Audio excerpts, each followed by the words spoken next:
अंकिता भंडारी हत्याकांड में सीबीआई जांच की मांग को लेकर गुरुवार को अल्मोड़ा के गांधी पार्क में हो रही रैली में उस वक्त विवाद पैदा हो गया जब उत्तराखंड छात्र संगठन की युवा नेता भारती पांडे ने मंच संभाला। जब उन्होंने अपने भाषण में मनुवादियों पर तंज कसा तो सभा में मौजूद ब्राह्मण महासभा के जिलाध्यक्ष वैभव जोशी भड़क गए, जिसके बाद भारती और वैभव के बीच मंच पर ही तीखी नोकझोंक हो गई। जरा आप भी देखिए। शराबियों के पक्ष में है, जो बलात्कारियों के पक्ष में है, जो मनुवादियों के पक्ष में है, जो ब्राह्मणवादियों के पक्ष में है। क्या ब्राह्मणवादी? What is ब्राह्मणवादी? क्या है ब्राह्मणवादी? I protest. आपको स्वतंत्रता है, कीजिए। ब्राह्मणवादी क्या है? क्या है ब्राह्मणवादी? What is ब्राह्मणवादी? What is ब्राह्मणवादी? No, I don't agree with you. Apologize. You better apologize. What is ब्राह्मणवादी? ब्राह्मणों के बीच में ब्राह्मणवादी. What is ब्राह्मणवादी? आपको पता है आप किस बारे में बात? आपको पता नहीं है? Shut your mouth. मैं ब्राह्मण नहीं हूँ। ब्राह्मण नहीं है नहीं, हमें नहीं मतलब है। What is ब्राह्मणवादी? अरे what is ब्राह्मणवादी? I strongly oppose. Every man is a ये महिला every man is a potential rapist बोल रही है आज लोगों के सामने। नहीं, अरे just shut up, shut your mouth, shut your गलत बात है, गलत बोल रही हो, गलत।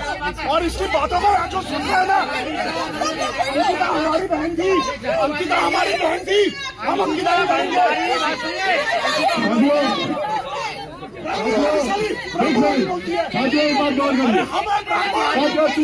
हमको ब्राह्मण होने पे। ये मजे लेने के लिए हेलो ये मजे लेने के लिए मजे लेने के लिए हेलो साथियों वो आदमी ने क्या बोला? ब्राह्मणवादी। तो हम क्या जातिवाद करना है? आप लोग हम लोग नहीं आए ना, हम लोग प्रोटेस्ट करना है। मैं खुद साथियों एक बात है, ये चाहते हो कि यहाँ से स्टार्ट ही ना हो रैली, ऐसा मत बोलने दो। रैली शुरू हुई है, आप एक चीज बताइए, हम लोग क्यों आए हैं? हम लोग क्यों आए हैं? हम लोग क्यों आए हैं?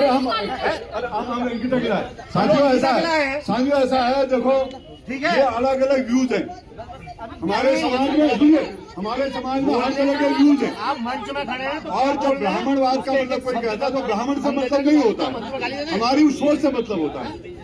और ये सोच सत्ता हमें विभाजन के लिए लाती है, इसलिए ये वैचारिक सवाल है, इस पर बड़ी बहस की जरूरत है और हम सब लोगों को ये लड़ाई लड़नी है। और आगे बढ़ते हुए साथियों एक सेकंड, मैं ये बात क्यों ये कहना चाहता हूँ कि ये जो पूरा मामला है, ये मामला सोच का मामला है और लोकतंत्र में हर तरह का विचार है, सनातन का विचार है, मुस्लिम का विचार है, तमाम विचार है। उन विचारों की अभिव्यक्ति होती है और जब अभिव्यक्ति होती है तो उस अभिव्यक्ति में ये सवाल आते हैं। इसलिए हम इतने कमजोर नहीं हैं और हमको इसको व्यक्तिगत नहीं लेना चाहिए, हम ये बात कहना चाहते हैं। एक मिनट, ये बातें व्यक्तिगत है और व्यक्तिगत सवाल पर इस पर बहस की जरूरत है और समाज में बड़ी बहस होगी और आगे भी होगी और हमको बहुत छोटी छोटी बातों पर नहीं जाना चाहिए। ये वैचारिक बहस है, किसी दिन बैठकर इस पर बात की जाएगी। भले ही रैली में मौजूद लोगों ने इस नोकझोंक को मंच पर ही खत्म करा दिया हो, लेकिन अंकिता भंडारी केस में राजनीति अभी भी कम होने का नाम नहीं ले रही। फिलहाल आपको बताते चलें कि इस मामले में उत्तराखंड के सीएम पुष्कर धामी ने सीबीआई जांच की सिफारिश कर दी है। अब देखना होगा कि अंकिता मर्डर मामले में क्या सीबीआई जांच होगी या इस वक्त हो रही राजनीति के बीच ये मामला दब कर रह जाएगा, ये भी एक बड़ा सवाल है। अल्मोड़ा से प्रदीप श्रीवास्तव की खास रिपोर्ट।